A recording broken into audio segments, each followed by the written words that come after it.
শনিবার মাদারীপুরের রাজৈর ও টেকেরহাটের বিস্তীর্ণ এলাকায় ৮ ঘণ্টা বিদ্যুৎ থাকবে না বলে জানিয়েছেন মাদারীপুর পল্লী বিদ্যুৎ সমিতি।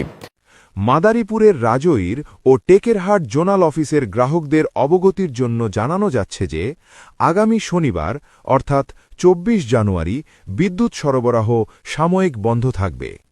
মাদারীপুর পল্লী বিদ্যুৎ সমিতি জানায়, আসন্ন জাতীয় সংসদ নির্বাচন ও মাহে রমজানকে সামনে রেখে টেকেরহাট ১৩৩ কেভি লাইনে জরুরি রক্ষণাবেক্ষণ কাজ করা হবে।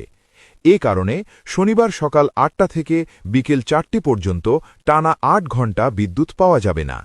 যেসব এলাকায় বিদ্যুৎ থাকবে না সেগুলি হল রাজৈর পৌরসভার অধিকাংশ এলাকা, খালিয়া, কদমবাড়ি, হোসেনপুর, পাইকপাড়া, হরিদাসদি মহেন্দ্রদি, কবিরাজপুর, শঙ্করদি এবং চর মোস্তফাপুর এলাকা। তবে স্বস্তির খবর হল, জরুরি সেবা চালু রাখতে রাজৈর বাজার, উপজেলা কমপ্লেক্স এবং রাজৈর হাসপাতাল এলাকায় বিদ্যুৎ সরবরাহ স্বাভাবিক থাকবে। সাময়িক এই অসুবিধার জন্য টেকেরহাট জোনাল অফিসের কর্তৃপক্ষ গ্রাহকদের কাছে দুঃখ প্রকাশ করেছে।